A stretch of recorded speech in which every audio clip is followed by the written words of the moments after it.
Venezuela, a land of beauty and contrasts. A country that contains several unique habitats and is one of the last great natural paradises on Earth.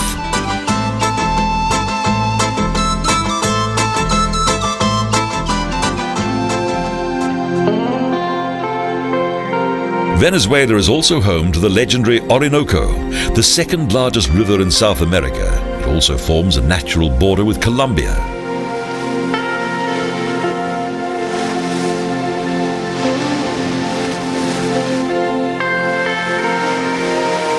The huge power of the Orinoco is particularly impressive at Puerto Ayacucho.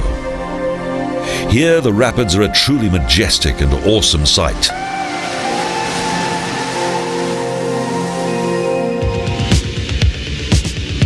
From Puerto Ayacucho, we journey to the remote regions of the state of Amazonas, the country's most southerly province. Extending for 180,000 square kilometers and with only 100,000 inhabitants, it is one of the most sparsely populated areas in Venezuela.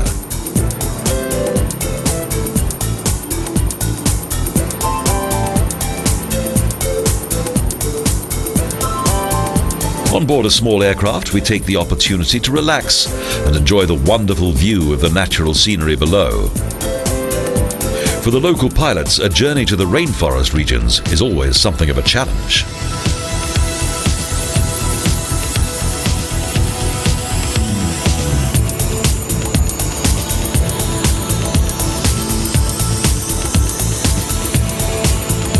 The airstrips are quite difficult to find. Our next destination is in close proximity to the Orinoco, thus the winding river is an important and reliable guide. The Orinoco was mentioned for the first time on a 16th century map created by the Spaniards.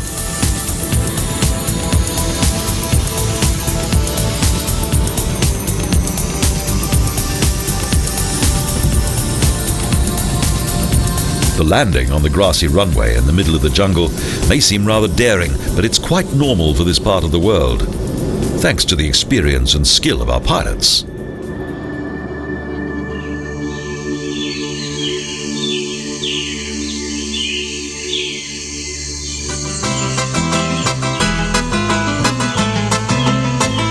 Located within the impressive splendor of exotic vegetation is the small settlement of Llanos, which was once mainly inhabited by fishermen. In recent years, the camp has become increasingly popular with ornithologists.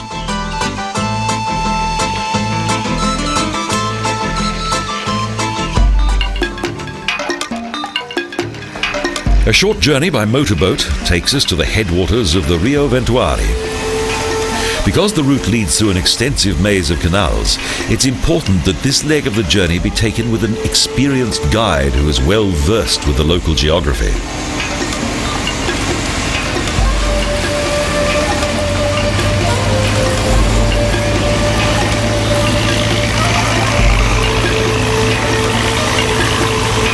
The Ventuari River is one of the greatest tributaries of the Orinoco that, within the Bazo Cazaquiari, contains a natural canal that is a geographical phenomenon due to its unique form.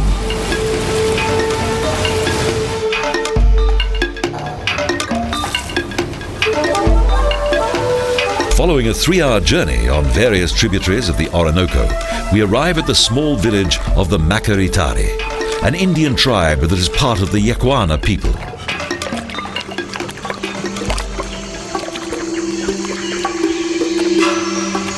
The Yacuana Indios have only lived in this remote region for around 100 years.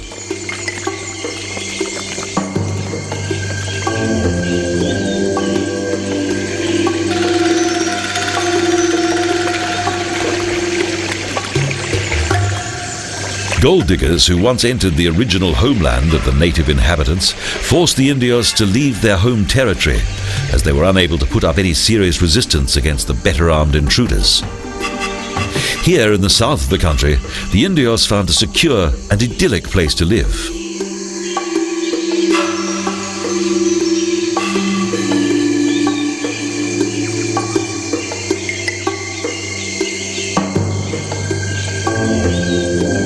Long before the arrival of the gold diggers, the Makaritari had adapted themselves to their waterside environment.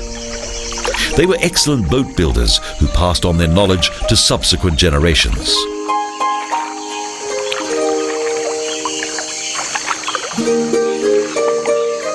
Even the hunting techniques employed today have changed little from those used by their forefathers.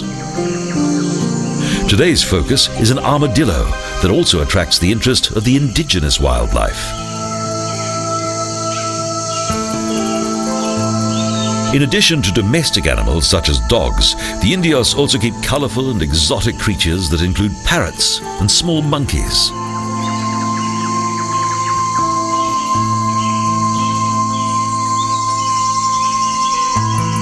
For many years, the wild pig that was eventually used for breeding purposes played a vital role as one of the Indios' most important sources of food. However, the manioc is of even greater importance. The corms of the plant are peeled, ground and grated prior to being macerated for around 2 days. Next, it is pressed and dried out in a container made of palm fiber, and this eventually produces manioc flour.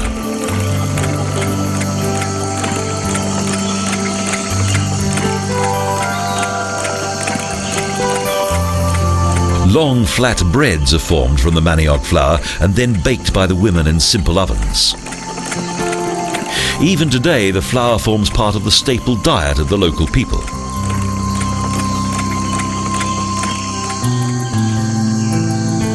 Despite the relatively modest living conditions of the Indios, as well as much controversy concerning their rights, this traditional Makaritari village is both tranquil and idyllic.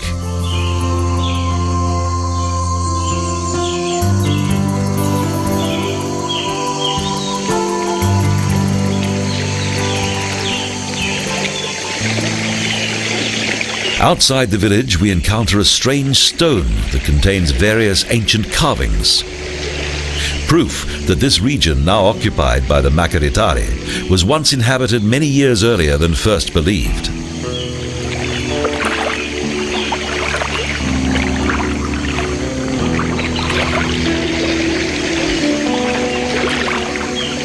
Close to some of this region's most impressive waterfalls, we discover further traces from the past and a cave that contains some remarkable carvings.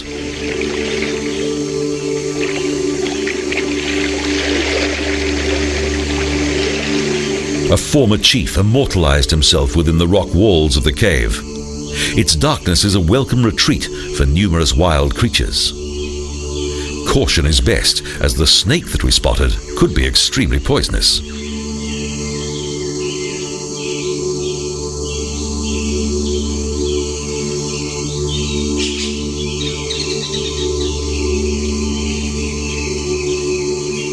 The indigenous snakes are some of the most poisonous in the world, such as the fer de lance, whose bite can be fatal.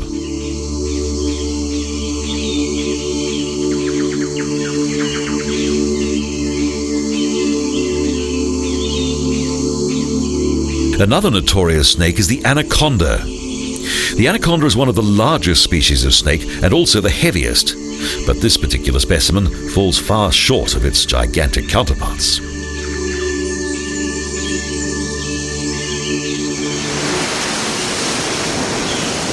Back in the full light of day, we unexpectedly come across these spectacular rapids.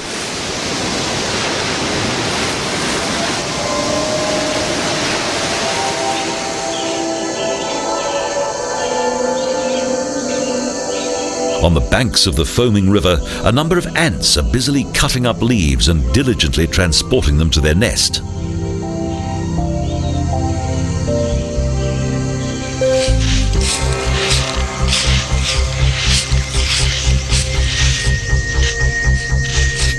On the riverbank, the rainforest vegetation is less dense, which means that we can travel by foot.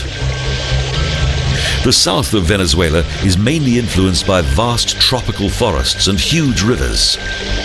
It also contains several small, picturesque waterfalls.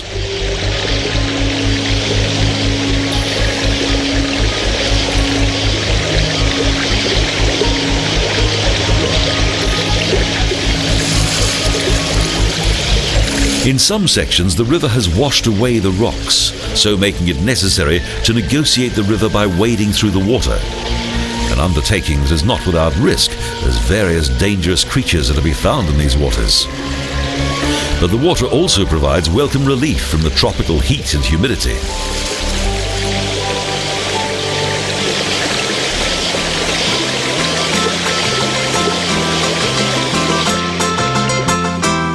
After having had a taste of the rugged terrain, we've now reached our next means of transport, and our baggage is thus duly packed aboard a twin-propelled aircraft.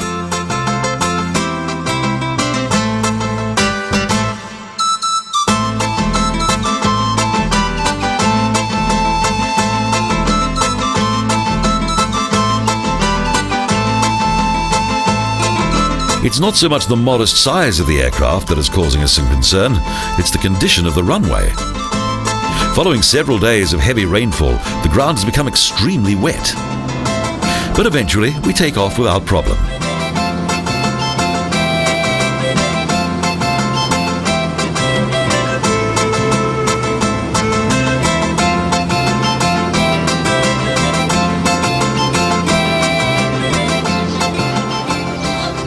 Our next destination is a coastal region in the north of Venezuela that is well known for its large populations of bird life.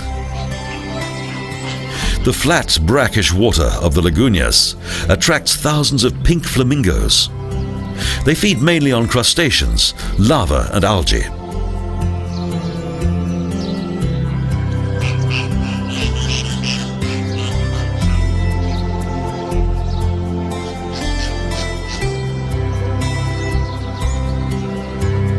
Due to the unspoiled nature here, this part of the country contains a good number of completely deserted beaches that are only used by the local population. Here there is no sign of mass tourism and all the negative side effects that are often associated with it.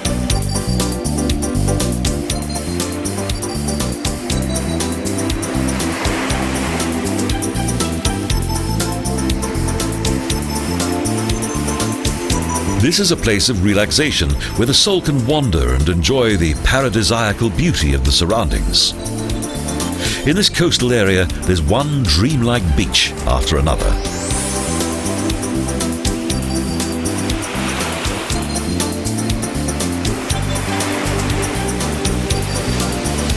We leave these splendid beaches and continue along the coast by boat into even more remote areas. From here, the Arawak Indios once traveled to the nearby islands of the Caribbean, where many of them gradually settled down.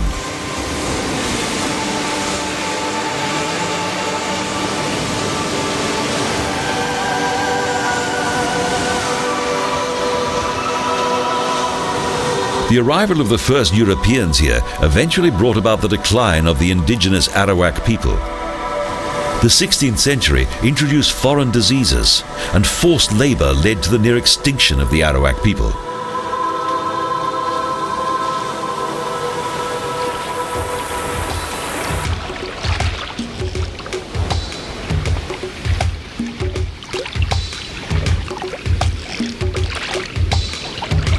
We've decided to take a closer look at one of the islands. The beach is deserted. Nothing indicates that this island was once inhabited by man. Nature has hidden all signs of human occupation here.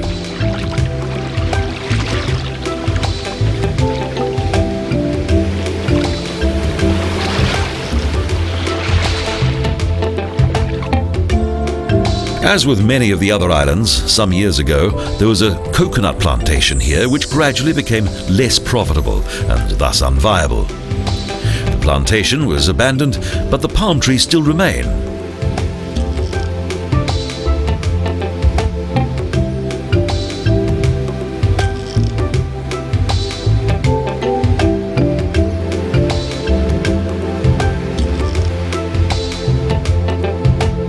Therefore, as long as one is good at climbing, it's still possible to enjoy this typical Caribbean treat in the former plantation.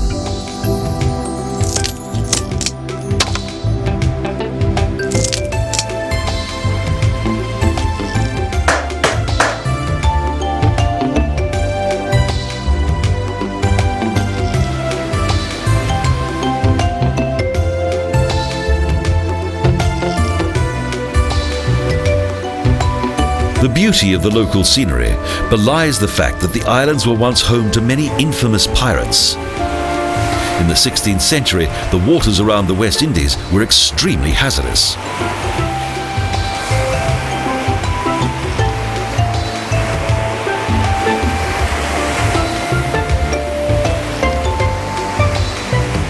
Whether as a buccaneer appointed by royalty or as a free-spirited pirate, the numerous islands of this region provided several first-class hideouts for these rogues of the sea and the perfect place to secure their ill-gotten gains.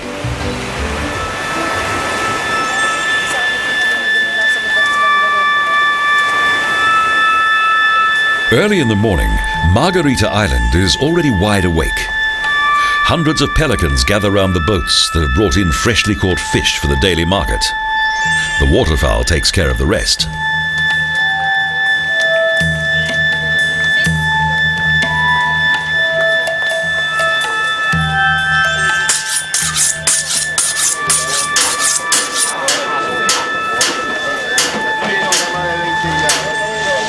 Although the catch is of exceptional quality, the fishing exclusion zones have been moved further out into the sea due to increasing environmental pollution.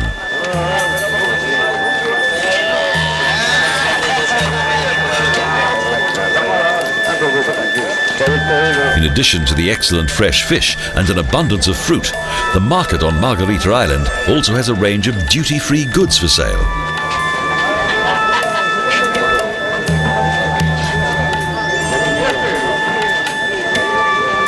The name of the island dates back to the natural treasures gained from the surrounding ocean. A seemingly endless quantity of pearls attracted many people to the island. However, this newfound wealth spelled an end to the existence of the native islanders when Makaritari was conquered and occupied by the Spanish.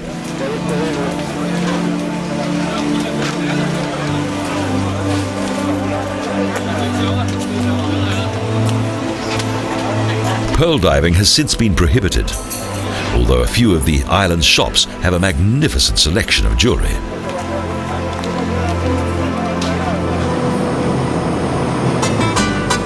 From the Isla de Margarita, we continue our journey east along the coast. After around an hour, our plane reaches the large number of small islands and lagoons that form part of the Roques Archipelago.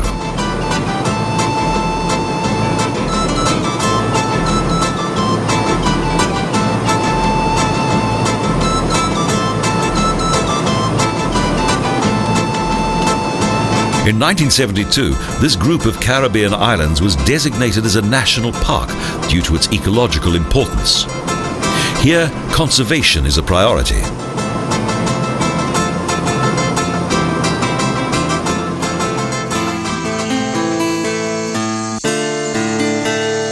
The archipelago consists of around 50 islands. The largest of the islands, El Gran Roque, also has the largest population. Its inhabitants live a simple and contented life.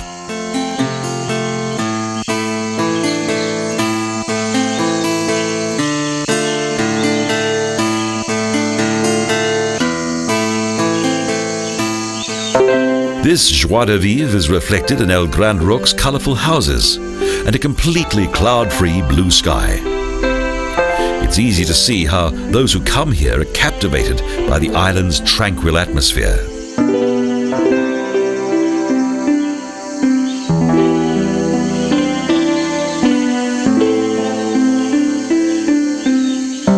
It's a wonderful place to be. A growing interest in the island by foreign tourists has proven to be quite profitable. But the island's age-old traditions and skills are still very much part of everyday life.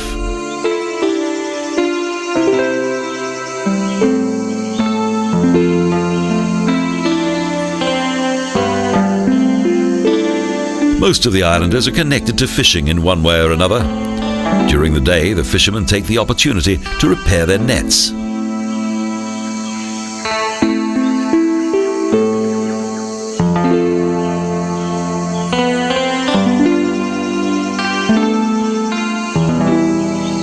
We leave the archipelago's main island and travel to a smaller island close by. Adding to the mysterious nature of this region, we pass the wreck of a ship that ran aground here.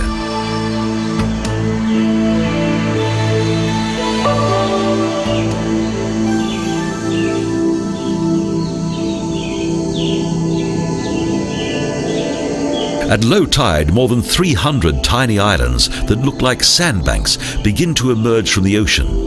And during low tide, thousands of fiddler crabs scurry around in the mud. They belong to the biologically diverse class of crustaceans that contains over 40,000 different species.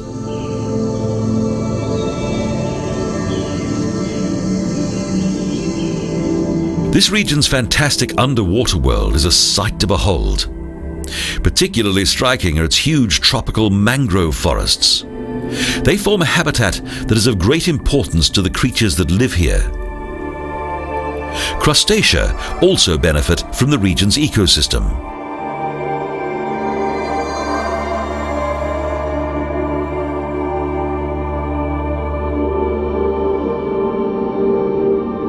The mangrove is an ideal habitat for various reef fish and invertebrates that live in the murky water. The plants here contribute to the protection of the coast from erosion.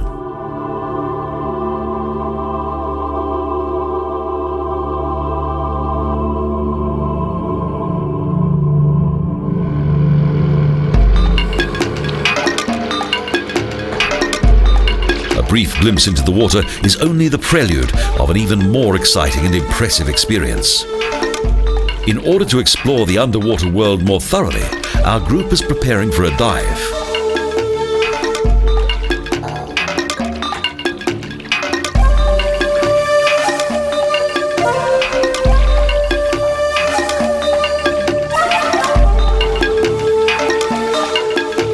The waters round the islands of the Roques Archipelago contain an abundance of fish and are one of the most beautiful diving locations in the entire Caribbean, if not the world.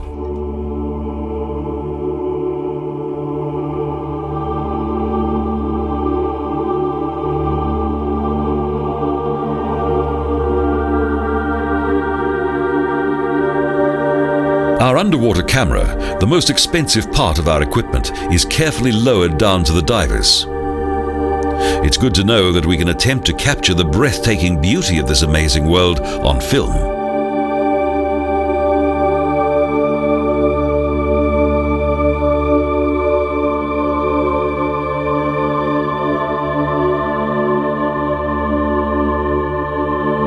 But it's not solely numerous exotic fish that catch the attention of the divers, but also various shipwrecks. Each one conjures up the drama that decided the destiny of the crew of each of the vessels that was destroyed here.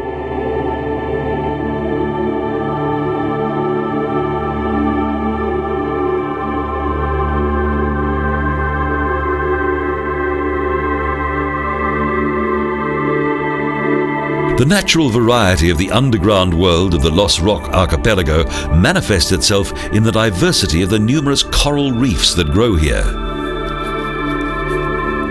Apart from a particular fire coral, each one of them belongs to a single species that is known as the flower animal. Corals form a permanent population and are a natural habitat for a large number of creatures.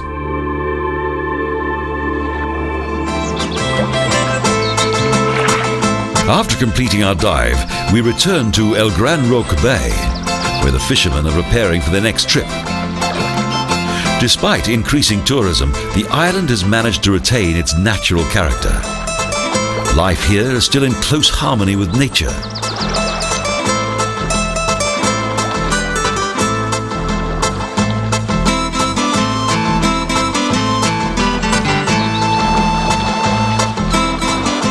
The striking sight of a colourful and romantic sunset ends a perfect day within this fascinating archipelago.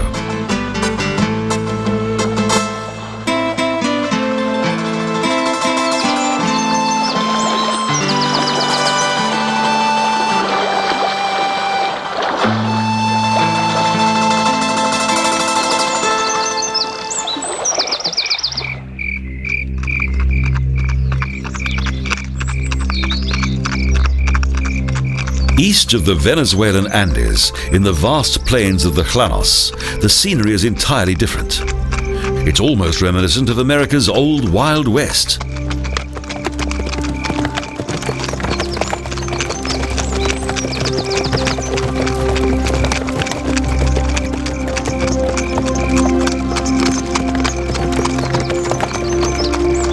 The Llaneros is South America's version of the legendary cowboy.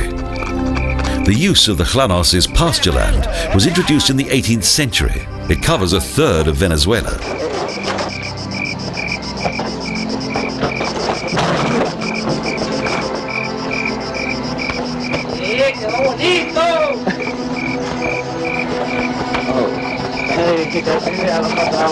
It is believed that a number of Andalusian families moved into the plains in 1548, as they were more interested in agriculture and cattle breeding than the conquistadores, who sought only gold. The Llanos was ideal farmland.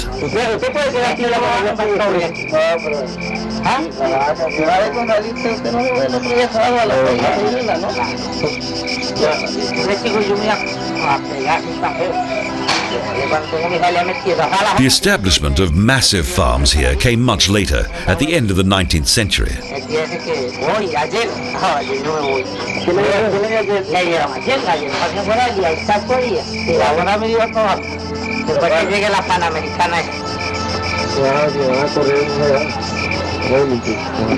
Each variety of horse has its own special abilities. Some are suited to long rides, while others are more suited to work among the cattle herds.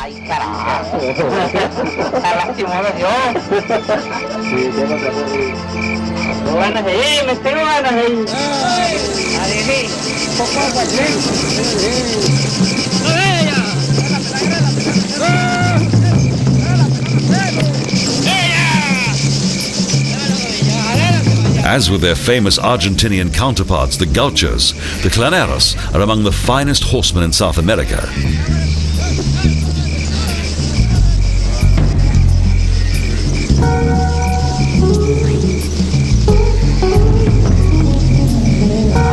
The largest farms, such as the Hato El Chedral, contain up to 40,000 animals, a responsibility that is both complex and highly demanding. Small farms have been unable to survive here.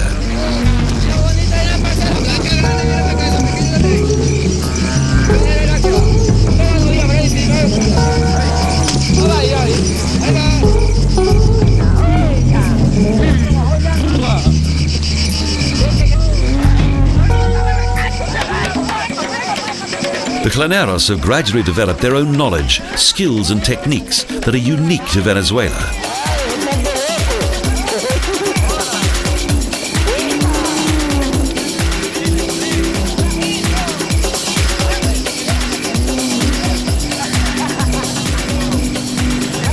A runaway causes a problem, but although lassoed, it continues to struggle along with some of its colleagues who also attempt to escape.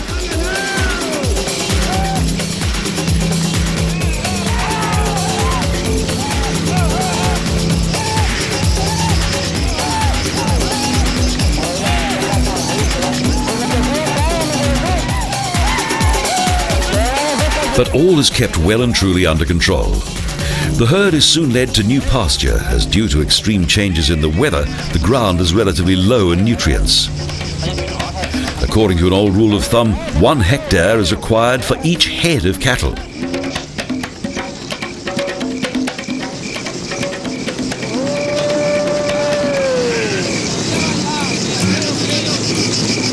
This helps to explain the fact that the region's pasture land, the Hatos, often extends for thousands of square kilometers.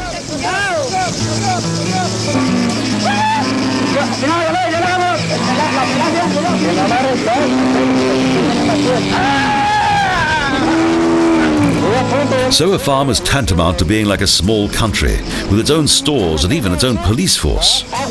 The owners of the Hato El Chedral understand the potential that their land has for the region's expanding tourist industry.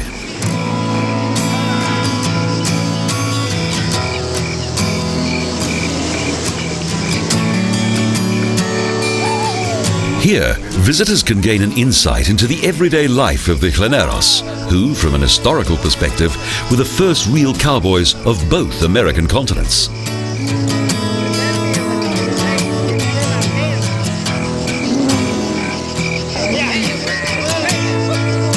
With its vast herds of cattle, the 53,000-hectare Hato El Chedral provides visitors with some memorable experiences.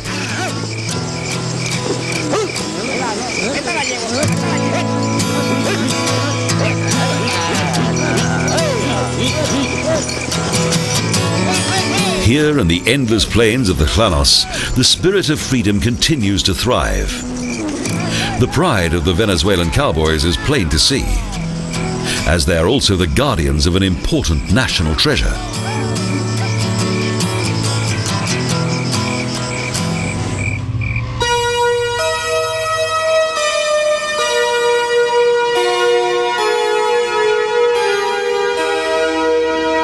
Due to the rainy season that lasts from May to November, the region is often flooded, so the land is transformed into a huge lake.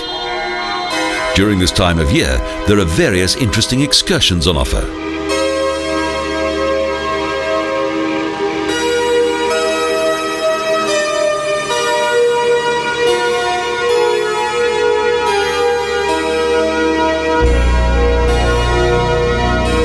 Cattle can also be found in these flooded areas, and this makes it necessary for the Llaneros to use boats to herd the widely scattered animals together. Vast and spacious, the Llano is a veritable paradise for the local bird life.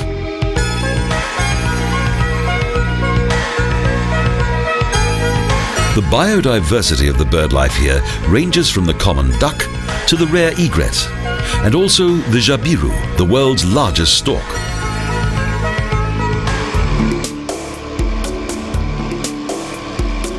The reason for the amazing variety of rare bird species is due to a hunting ban that was introduced more than 30 years ago. Various mammals also benefit from the strict laws of the Hato El Chedral. Thus, the capybaras also flourish here.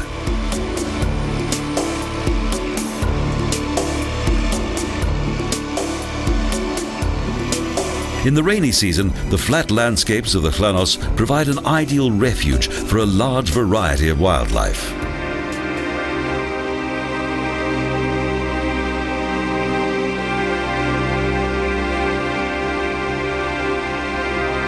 A speciality of the Hato El Chedral is the breeding of crocodile, once an endangered species, due to it having been overhunted.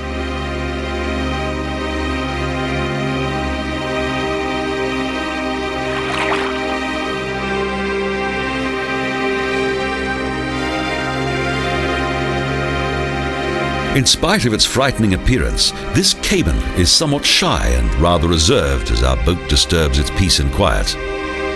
Instead of attacking us, it decides to disappear beneath the water.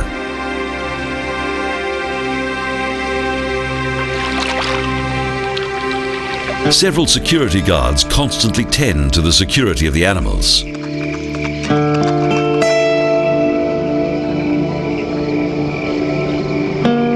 Poaching is no longer a major problem here. But it is not only the hunting that concerns the Llanos.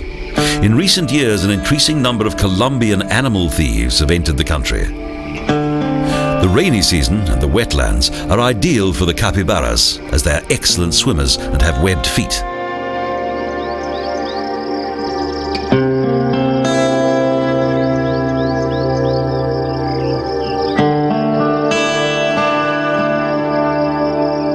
With a length of up to 1.4 meters and weighing in it between 45 to 65 kilograms, the capybaras are one of the largest rodents in the world. However, their offspring starts life much smaller.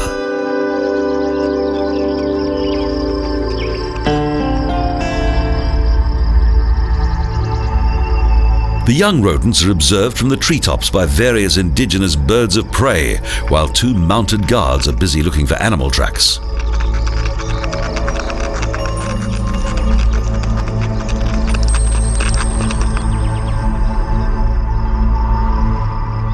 We suddenly notice a large old tree that contains a hole. The interior of the tree is inhabited by a tiny, newborn anteater.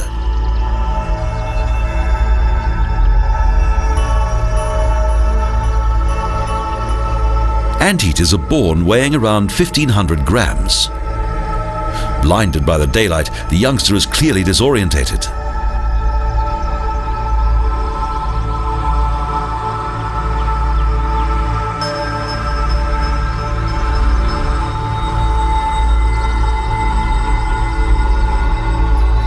The young anteater will be completely dependent on its mother for several months to come.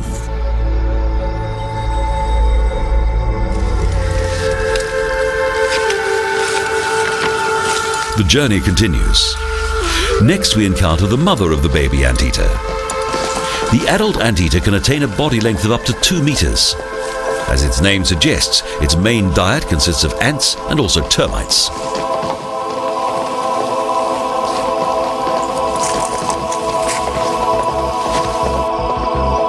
The return journey to the hacienda leads through vast wetlands that are not only inhabited by caimans. These waters are also home to a highly aggressive fish, the piranha.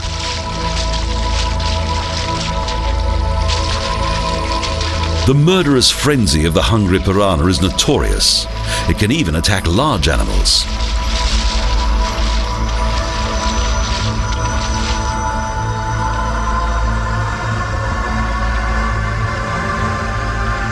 The water is full of danger, as learned by these two inises during the course of their lives.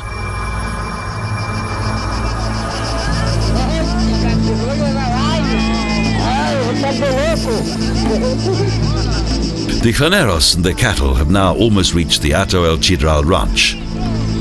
The herding of the cattle usually takes a few days in the Llanos, as the pasture land is vast and the cattle widespread.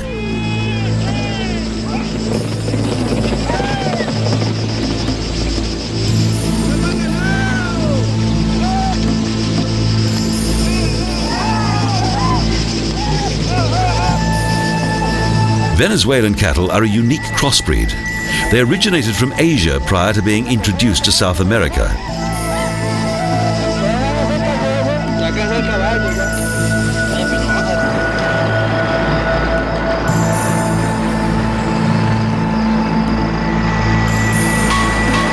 At the ranch, one of the most difficult tasks begins for the Llaneros, the dividing up of the cattle into smaller herds. Hot-tempered bulls make the job even more difficult and pose an added threat.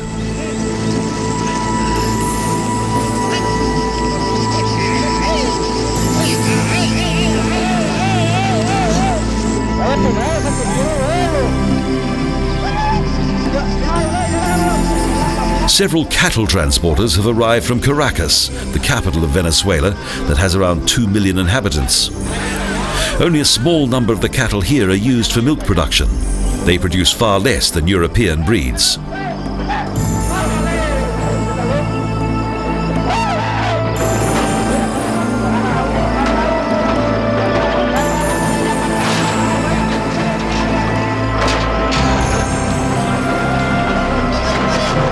The trucks represent a sudden end to what has been a contented life for the cattle, full of freedom and the vast open spaces of the Llanos.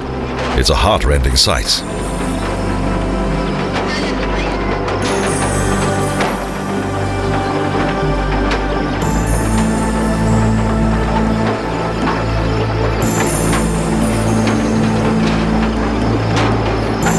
Indeed, taking around 2 days, the journey to Caracas is a subject of much controversy among animal rights activists.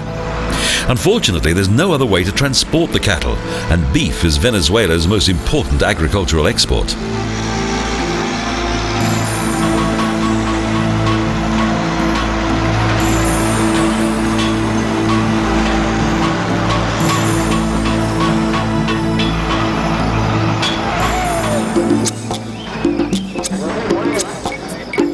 At the onset of the dry season, most of the Llaneros move to the cities or the oil fields to seek work.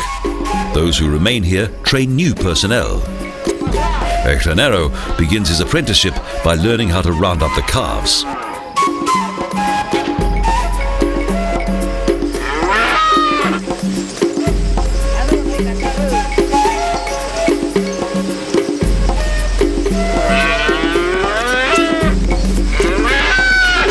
Prior to joining the herd, the year-old animals are first branded, not something that everyone wishes to watch.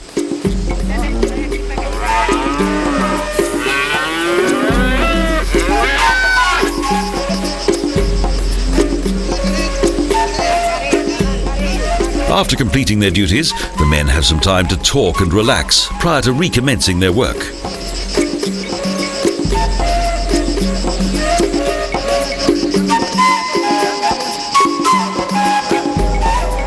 Nighttime for the Hatos is filled with music and social get-togethers. This is important to the Llanos. Guitars and music are part of everyday life.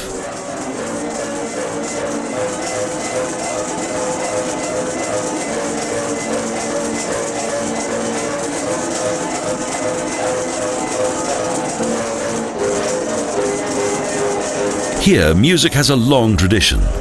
Travellers of the 19th century told of the splendid vocal abilities of the Llaneros, who often challenged each other to loud singing contests, the winner of which was often popular with admiring females.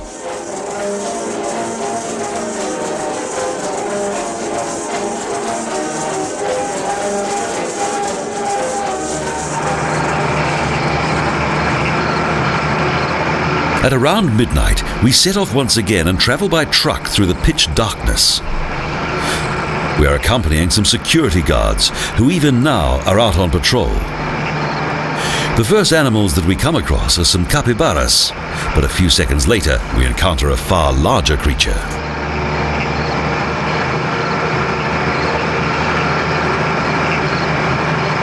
There's an adult caiman lurking in the water. This reptile is feared for its extremely aggressive nature. This one has just been caught with a lasso, and following a short examination, it's apparent that this caiman has already been recorded by a nearby research station.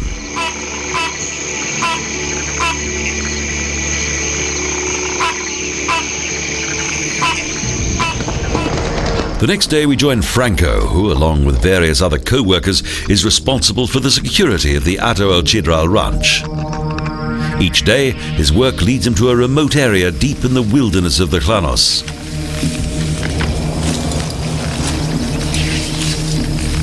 Although dangerous reptiles don't usually bother him, he always treats them with a good degree of respect. Franco's duties include the monitoring of the local wildlife and their environment.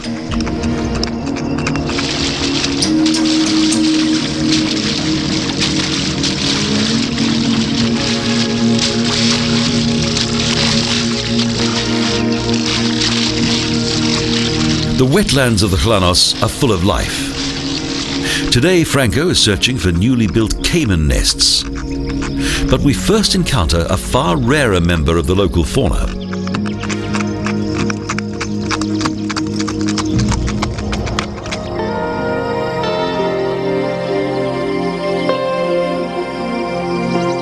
Due to its many natural enemies, among which is the caiman, few turtles are able to survive the critical first year of life. Their eggs are a delicacy for several large waterfowl.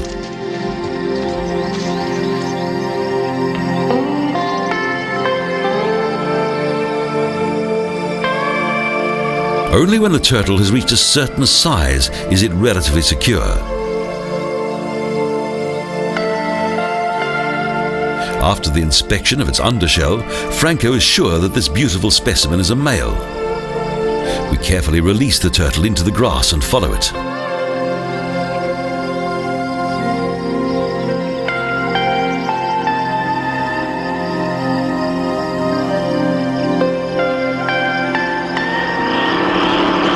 A jeep approaches. It's Miguel, a biologist from Caracas. He's come to visit a caiman nest that he discovered quite recently. For his personal safety, he must be extremely careful not to draw the attention of the female.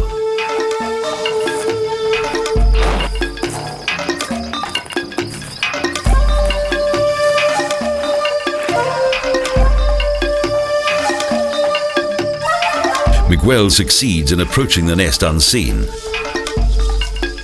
He opens up the nest and marks each egg so that he can replace it in its original position, and then closes the nest after having taken a couple of eggs for a search.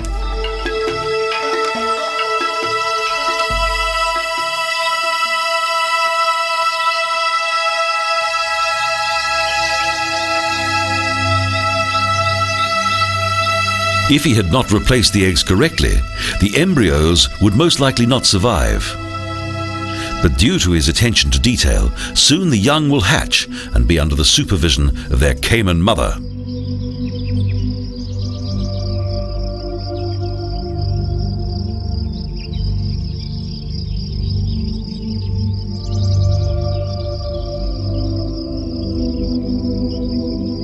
Incubation of the eggs continues artificially in the research station for 2 days.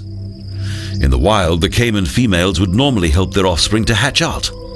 But here in their new home, Miguel takes on the responsibility.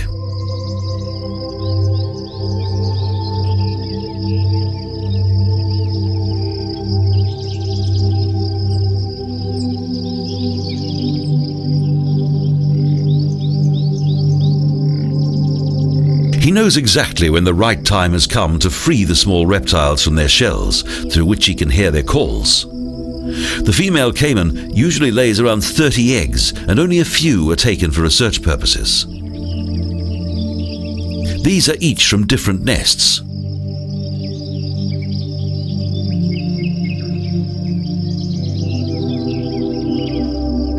From the moment when it leaves the sanctuary of its shell, the caiman is able to fend for itself. Its mother looks after it for the first few months and protects the offspring from hungry predators, of which there are many within the calm waters of the Llanos.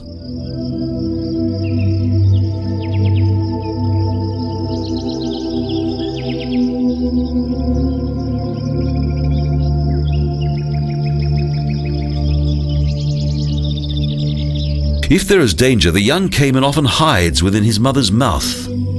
But regardless of the good parental skills of its mother, only a few caimans survive the first year of life. However, in the research station, their mortality rate is far lower.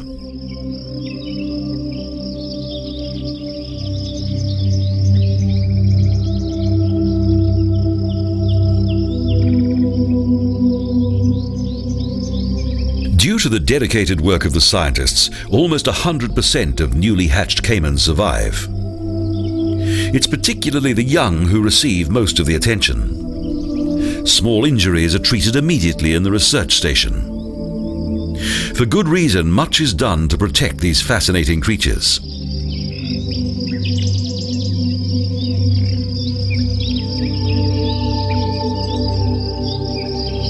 Despite strict rules and regulations, in vast areas of South America, the caiman is still hunted for its hide. Even today, each year, huge numbers of crocodiles are slaughtered for their much-prized skin.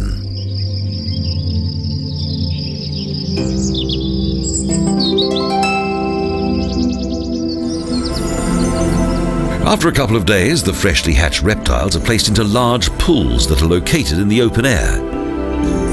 Here they can grow accustomed to the strange sensation of daylight and mingle with fellow caimans of various ages and sizes.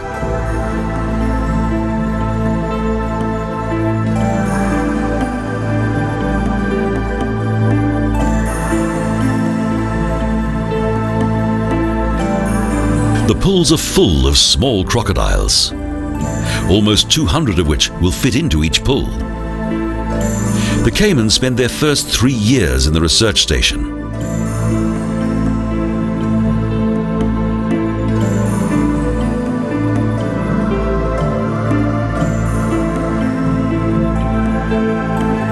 The young are fed once a day. Their food is prepared to the exact requirements of these reptiles and contains everything that a growing caiman needs. As soon as the food arrives, the excitement in the pools begins to mount.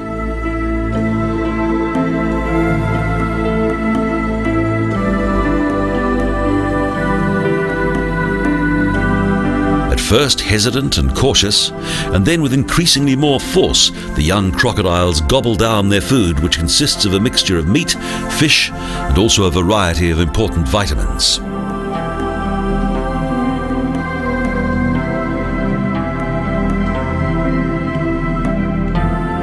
Some of the animals choose to eat beneath the water. So instinctively the caimans within the research station show the same behavior patterns as those that live in the wild.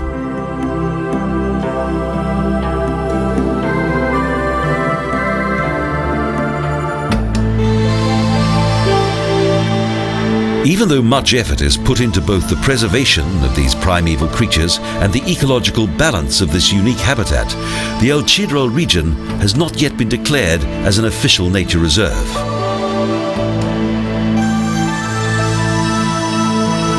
The initiative for the protection of the caimans here has been undertaken on a voluntary basis.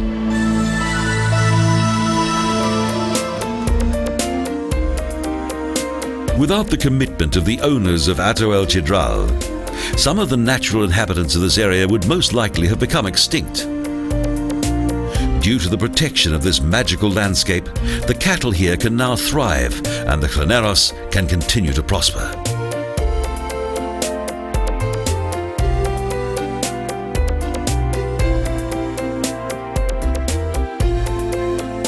There is almost no other country in the world that contains so many diverse and fascinating landscapes as Venezuela. The land of Indios and the Llaneros. A land full of outstanding cultural contrast and natural splendor.